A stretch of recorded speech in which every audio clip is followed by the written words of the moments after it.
Halo, assalamualaikum teman-teman. Balik lagi di channel Purnomo Series. Gimana kabar kalian? Semoga selalu sehat dan baik-baik saja ya. Kali ini kita akan meneruskan merangkum BTTH season 5 episode 6 ya guys. Dan karena filmnya belum tayang, seperti biasa untuk mengobati penasaran dengan keseruan petualangan Shoyan di Akademi Jianan, maka kami akan merangkum alur cerita spoiler versi novelnya dulu ya guys. Dan langsung saja gas cuy. Dan hari telah berganti, Shoyan, Sun-er, Xiaoyu, dan Guru Ruolin akhirnya secara bersamaan pergi menuju ke stadion akademi. Di dalam perjalanan terlihat mereka yang telah benar-benar menjadi fokus utama bagi orang-orang di sekitar mereka. Karena ya Sun-er merupakan primadona akademi dan Shoyan itu telah menghebohkan seluruh stadion dengan pertandingannya sebelumnya. Belum lagi ditambah dengan kabar hubungan mereka berdua. Sesampainya di stadion mereka pun langsung duduk di tempat duduk. Dan pada waktu itu Shoyan yang sedang melihat sekeliling stadion pun secara tidak terduga melihat Baisan yang tengah terfokus menatapnya dan memberikan gerakan provokasi ke arahnya. Namun Shoyan pun langsung mengabaikannya dan mengubah pandangannya itu ke arah galeri utama, di mana terlihat 4 orang tetua berambut putih. Shoyan dapat merasakan bahwa kekuatan keempat tetua itu sepertinya berada di puncak tingkat Dou Huang. Hingga akhirnya serempak tetua memandang ke arah tempat Shoyan berada dan tatapan mereka berdua pun saling beradu. Tiba-tiba mata Shoyan pun terasa sakit, namun ia dapat dengan cepat mengedarkan douqinya ke arah matanya sehingga rasa sakit itu pun mulai perlahan menghilang. Di sisi lain, keempat tetua yang tiba-tiba merasakan douqi yang digunakan oleh Shoyan secara serempak terlihat cukup terkejut, dikarenakan douqi dari Shoyan terasa sangat panas dan lincah seperti sebuah nyala api, dan hal itu benar-benar sangat sempurna sekali untuk sebuah penyulingan pil. Dan akhirnya mereka berempat pun mulai membicarakan Shoyan di galeri itu, yang salah satu inti pembicaraannya adalah Old Hao yang merupakan pemimpin dari Departemen Alkemis Akademi pun ingin sekali mengajak Shoyan untuk bergabung ke dalam departemennya. Guru Ruolin yang berada di dekat Shoyan pun seketika juga memperkenalkan keempat tetua yang berada di depan, di mana 3 dari keempat tetua itu merupakan orang-orang paling berwenang di akademi luar ini, yaitu adalah kepala sekolah, akademi pemimpin dari Departemen Alkemis, dan juga pemimpin dari unit penegak hukum. Di situ instruktur Ruolin juga menyarankan kepada Shoyan untuk berhati-hati kepada mereka, terutama untuk unit penegak hukum akademi, karena mereka itu adalah orang yang paling berwenang dengan keamanan di akademi ini. Dan semua peristiwa pertarungan antara akademi dengan Black Corner itu semuanya ditangani oleh mereka. Bahkan pohon roh kematian itu adalah ulah dari mereka juga guys. Setelah Guru Ruolin tahu bakat dan pengalaman Shoyan, Guru Ruolin pun menyarankan kepada Shoyan untuk mulai bersungguh-sungguh untuk memasuki 5 besar di turnamen ini.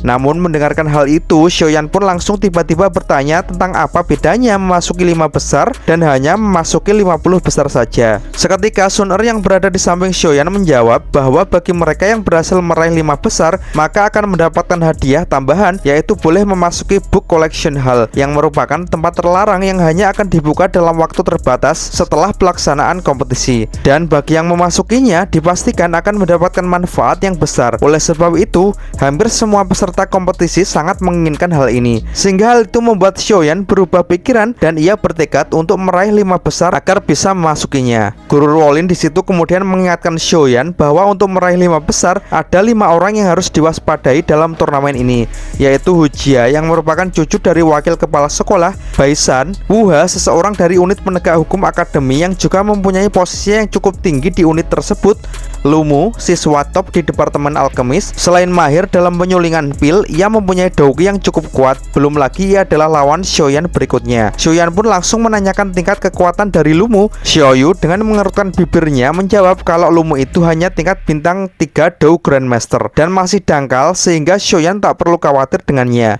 Guru Ruolin pun langsung tertawa lepas dan mengatakan kalau Lumu itu seseorang yang selalu mengejar-ngejar Xiaoyu. Seketika hal itu membuat Xiaoyu terlihat agak malu-malu guys. Dan Guru Ruolin pun meneruskan penjelasannya lagi, yaitu orang terakhir yang merupakan orang paling kuat di antara keempat tersebut tak lain tak bukan adalah gebetan Shoyan sendiri, yaitu Sun-er guys. Mendengar hal itu, Shoyan pun langsung mengalihkan pandangannya kepada Sun-er. Singkat cerita, pertandingan pun dimulai dan diawali dengan pertarungan Luofu dari kelas 3 Suan dan Geli dari kelas 5 Suan. Tampak dalam pertarungan tersebut Geli terus menekan Luofu terus menerus, sedangkan Luofu tampak tertekan dan hanya bisa bertahan. Akan tetapi melihat hal itu, Shoyan memprediksi kalau Luofu lah yang akan memenangkan pertandingan ini. Xiaoyu pun heran dengan Shoyan dan Sun-er pun membenarkan analisis Shoyan Bahkan ia menjelaskan lebih rinci, yaitu Geli nantinya akan kehabisan banyak Douki sehingga akhirnya Luofu dapat membalikkan keadaan dan mengalahkan Geli. Xiaoyu akhirnya paham dan di situ Xiaoyan tambah kagum dengan Sun Er. Di dalam hatinya ia berkata pastilah kekuatan Sun Er tak lebih lemah daripada dia. Lagian dia mempunyai latar belakang yang luar biasa, yang mungkin dari kecil sudah diperkenalkan teknik, metode, dan teknik-teknik tingkat atas. Lagian ia juga tak perlu repot-repot mencari bahan obat apapun untuk memurnikan pil. Beda dengan dia yang harus mandiri untuk mencari bahan obat tertentu. Dan pertandingan pun usai dengan hasil Luofu lah yang menang persis seperti prediksi Xiaoyan dan Sun Er. Di situ Xiaoyan menyadari kalau murid-murid akademi memang mempunyai pengalaman bertarung yang luar biasa.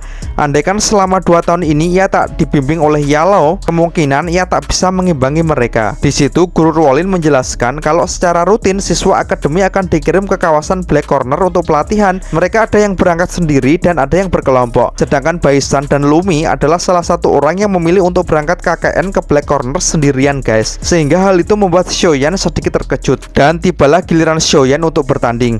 Ia pun turun dari balkon dengan mendapat dukungan dari 3 wanita cantik, yaitu Guru Ruolin, Sun Er, dan Xiaoyu. Di sisi lain Lumu juga bersiap memasuki arena. Terdengar sorak-sorai penonton yang tampaknya sebagian besar dari mereka kali ini mendukung Lumu. Karena bagaimanapun juga Lumu mempunyai kemampuan yang hebat dan digadang-gadang akan bisa masuk ke 5 besar di kompetisi ini. Akan tetapi tampaknya Lumu tampaknya lebih ramah daripada lawan Xiaoyan yang lain. Tampaknya ia juga menyapa Xiaoyan dengan senyum di wajahnya. Akan tetapi tiba-tiba terdengar sorak-sorai dari penonton cewek yang kompak mendukung Xiaoyan. Tampaknya Xiaoyan sudah mempunyai fans yang lumayan dari kubu cewek. Ya, karena Xiaoyan yang cukup ganteng dan penampilan memukau di pertandingan sebelumnya yang dengan mudah mengajar Suebeng. Dan pertandingan pun dimulai. Xiaoyan segera mengambil pedang jumbonya, sedangkan Lumu juga mengeluarkan pedangnya. Adu pedang pun sangat sengit dan bertubi-tubi dengan kecepatan penuh. Akan tetapi tampak Lumu lebih aktif dalam serangannya, sedangkan Xiaoyan masih mencoba untuk bertahan. Melihat semua serangannya dapat ditangkis oleh Xiaoyan, Lumu pun merubah strateginya. Terlihat ia melompat mundur dan merilis api Douki dari tubuhnya yang kemudian menyelimuti tubuh dan pedangnya. Dan ia pun kembali menyerang Xiaoyan. Melihat hal itu, Xiaoyan langsung mengangkat pedang jumbonya untuk menghadang serangan Lumu. Akan tetapi saat mereka akan bertabrakan, tiba-tiba Lumu membelokkan serangannya dan mengarahkan pedangnya ke lengan Xiaoyan. Hal ini membuat Xiaoyan terkejut. Akan tetapi dengan tenang, Xiaoyan melesat cepat menghindari pedang Lumu dan berhasil menyerang pergelangan tangan Lumu yang membuat pedang Lumu terlepas. Hingga akhirnya Lumu yang jatuh berguling-guling karena sebelumnya menghindari serangan cepat dari Xiaoyan tadi. Semua penonton pun kaget dengan kecepatan Xiaoyan barusan. Melihat Lumu terjatuh, Xiaoyan pun tidak langsung menyerangnya dan malah ia tampak tersenyum ke arah Lumu serta menunggu agar Lumu bangkit sambil berjalan ke arah pedang jumbonya. Di sisi lain, Lumu benar-benar syok dengan kecepatan Xiaoyan dan akan mulai serius.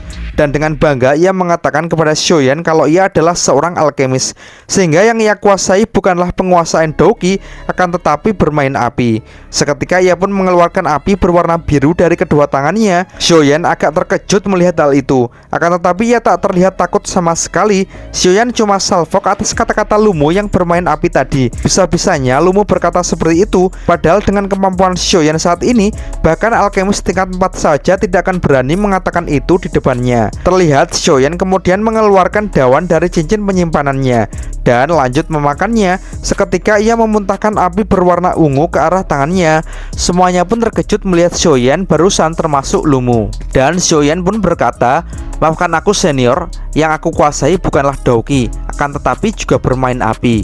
Sontak di tribun penonton ramai membicarakan Xiaoyan. Baisan yang melihatnya pun juga terkejut. Tampak para tetua sekali lagi membicarakan Xiaoyan dan kagum dengan pemuda tersebut. Lumu pun bertanya kepada Xiaoyan, "Apakah kamu juga seorang alkemis?" Dan dengan mantap Xiaoyan menganggukkan kepala. Mendengar hal itu, Lumu yang menebak kalau Xiaoyan adalah alkemis tingkat 2 pun merubah apinya menjadi 2 buah ular api yang langsung berputar di tubuhnya seperti sedang melindunginya dan langsung melesat ke arah Xiaoyan. Xiaoyan di situ juga langsung merubah apinya menjadi sebuah cambuk untuk melawan serangan dari Lumu. Akan tetapi api di tubuh Lumu masih bisa memblokir cambuk dari Xiaoyan. Dan saat di dekat Xiaoyan, Lumu langsung merilis tenaga dalam membentuk bor spiral berwarna biru yang siap menyantap Xiaoyan. Melihat hal itu, Xiaoyan dengan dengan cepat langsung menarik cambuk apinya itu dan membaginya menjadi dua bagian. Dan salah satu ia ubah menjadi tirai api untuk menghadang serangan dari Lumu, dan yang satunya diam-diam bergerak jatuh ke tanah.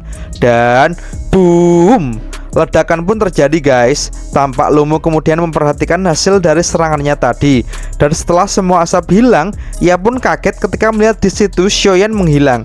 Seketika Lumu merasa kalau tangannya berangsur-angsur memanas, hingga kemudian ia menyadari kalau tangan dan kakinya sekarang sudah terikat dengan sepasang rantai api. Tiba-tiba terdengar suara Xiaoyan dari belakang dan langsung memperingatkan Lumu agar tidak bergerak, karena kalau bergerak maka rantai itu akan meledak dan menghancurkan tubuh Lumu. Dan Lumu pun sangat kaget, ternyata Xiaoyan bisa mengendalikan apinya dengan jarak sejauh itu. Dan mau tidak mau Lumu pun akhirnya terpaksa menyerah dan mengaku kalah. Dari sini Lumu kemudian tahu kalau Xiaoyan merupakan seorang alkemis yang tidak biasa.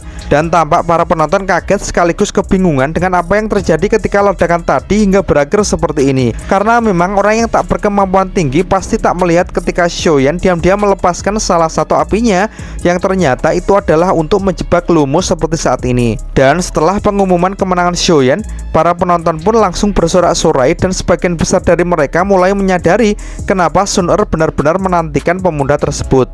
Tampak kemudian Xiaoyan dan Lumu terlibat percakapan. Dan dari situ Xiaoyan menilai kalau Lumu adalah seseorang yang gentleman, yang mau mengakui kekalahan dalam sebuah kompetisi tanpa harus menimbulkan dendam, berbeda dengan orang-orang yang ia temui sebelumnya, yang membuat Xiaoyan kemudian respect kepada Lumu. Segera Xiaoyan pun kembali ke tempat duduknya, akan tetapi tak disangka Xiaoyan dihadang oleh beberapa cewek yang mengidolakannya. Akan tetapi dengan cepat Guru Ruolin mencegahnya agar Xiaoyan bisa dengan lancar menuju tempat duduknya, yaitu di samping Sun Er. Sehingga terlihat tatapan iri dari beberapa orang di situ. Dan pertarungan demi pertarungan pun kembali berlanjut. Jumlah peserta yang semula ada 100-an kini tinggal 60-an saja guys. Hingga kemudian para tetua mengumumkan pertandingan selanjutnya di mana Wu Hao akan bertanding.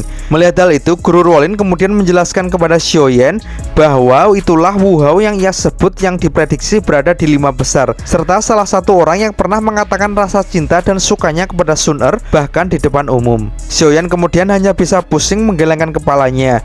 Dan tampak kali ini pertandingan berlangsung dengan cepat. Dengan aura darahnya, Wu Hao dengan cepat bisa memenangkan pertandingan ini, sehingga hal itu membuat kagum Xiaoyan. Dan singkat cerita, pertandingan hari ini pun selesai. Akan tetapi tampak Xiaoyan sedang melamun. Ia tiba-tiba membayangkan masa lalunya dan kenangan-kenangannya bersama Sun Er saat dulu ia dianggap sampah oleh klannya sendiri. Sun Er yang selalu setia menemani. Sedangkan Sun Er juga menyukai Xiaoyan dari kecil, karena juga Xiaoyan lah yang selalu menghangatkan dirinya dengan dauki yang dimiliki Xiaoyan. Dan tak disangka sekarang Xiaoyan bisa berdiri di sini dengan kemampuannya yang sudah diakui oleh kebanyakan orang. Dan tiba-tiba Xiaoyan pun langsung memandang Sun Er. Dan kemudian Xiaoyan pun memegang tangan Sun Er. Seketika tubuh Sun Er pun langsung menegang. Ia melirik orang-orang di sekitar untuk memastikan orang-orang saat ini tak melihat tindakan Xiaoyan tersebut. Dan dengan agak malu-malu Sun Er kemudian menegur Xiaoyan. Akan tetapi tiba-tiba tak disangka-sangka Xiaoyan kemudian menarik tubuh Sun Er sehingga tubuh mereka pun saling nempel dan berhadapan-hadapan. Dan Xiaoyan berkata, "Kamu itu adalah milikku. Tak peduli seberapa besar kekuatan di belakangmu, aku tak akan menyerah." Mendengar perkataan cinta dan penuh makna dari Xiaoyan tersebut, Sun Er benar-benar terkejut karena ia tak pernah menyangka kalau Xiaoyan mengatakan hal itu di situasi seperti ini. Hal itu membuat wajah Sun Er auto memerah. Guru Ruolin pun yang melihat Sun Er kemudian menanyakan keadaan Sun Er yang seperti ini. Sun Er dengan malu-malu mengatakan kalau tak apa-apa, dan dengan cepat tangan Xiaoyan segera melepaskannya dari Sun Er. Guru Ruolin pun langsung memperingatkan Xiaoyan kalau jangan berbuat hal seperti itu lagi di depan umum, karena dapat memicu kekacauan apabila para siswa melihatnya. Xiaoyan pun hanya bisa mengangguk dan tersenyum malu. Dan cerita pun bersambung. Oke teman-teman, terima kasih sudah nyimak alur cerita kali ini sampai habis. Semoga teman-teman terhibur. Jangan lupa terus dukung channel ini agar terus berkembang ya. Dan sampai jumpa di episode selanjutnya. Assalamualaikum warahmatullahi wabarakatuh.